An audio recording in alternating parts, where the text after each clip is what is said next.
চালাকি করে বিজেপির সঙ্গে এই মুহূর্তে কে কার থেকে বড় হিন্দু সেই প্রতিযোগিতায় নেমেছে, যেটাকে আমরা বলতে পারি কম্পিটিটিভ হিন্দুইজম। অর্থাৎ মমতা দিদি দেখাচ্ছে আমি মোদির থেকে বড় হিন্দু।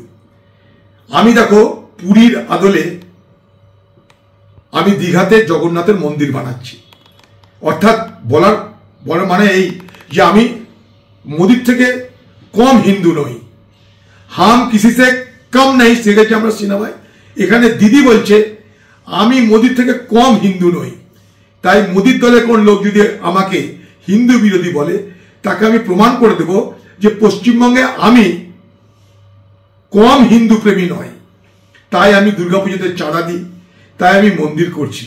কারণ মমতা ব্যানার্জি একটা জিনিস জানে যে পশ্চিমবঙ্গে যারা সংখ্যালঘু মুসলমান আছে, সেই সংখ্যালঘু মুসলমান সম্প্রদায়ের মানুষকে মোদির জুজু দেখিয়ে, মোদির ভয় দেখিয়ে আমার পক্ষে আমি রাখতে পারবো।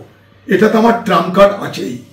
এবার আমি প্রতিযোগিতামূলক হিন্দুত্ব রাজনীতি করে, প্রতিযোগিতামূলক হিন্দুবাদী রাজনীতি করে আমি হিন্দুদের কতটা অংশকে আমার পক্ষে রাখতে পারবো, দিদির কাছে এটা এখন একটা বড় চ্যালেঞ্জ। সেই জন্যে আজকে বিজেপির সঙ্গে মমতা ব্যানার্জিকে পশ্চিমবঙ্গের বিধানসভায় প্রতিযোগিতামূলক হিন্দুত্বের রাজনীতি করতে হচ্ছে। এটা বাংলার দুর্ভাগ্য। বেকার যুবক কোথায় কাজ পাবে তা নিয়ে মাথা ব্যথা নেই, শিল্প কোথায় হবে তা নিয়ে মাথা ব্যথা নেই, সারা বাংলা লুট হয়ে গেল তা নিয়ে মাথা ব্যথা নেই, বাংলার মানুষের মাথা পিছু আয় ভারতবর্ষের পিছনের সাইডে চলে গেছে, মাথা ব্যথা নেই, দক্ষিণ ভারতের রাজ্যগুলো এগিয়ে চলেছে, আমরা পিছিয়ে, তা নিয়ে মাথা ব্যথা নাই। পশ্চিমবঙ্গে বিধানসভায় যে আলোচনা হতো যে পশ্চিমবঙ্গে 14-15 বছরের মুখ্যমন্ত্রী মমতা ব্যানার্জির নেতৃত্বে এই বাংলায় কতটা শিল্প এলো, শিল্পে বিনিয়োগ কোথায় হলো, কত যুবকের বেকারত্ব ঘুচলো, কত যুবকের রোজগার হলো, তার যদি চর্চা হতো, আগামী দিনে শিল্প নিয়ে কি করা যায় তার যদি সবাই মিলে আলোচনা করতো, তাহলে বাংলার মানুষ উপকৃত হতো, বাংলার ভবিষ্যৎ প্রজন্ম উপকৃত হতো।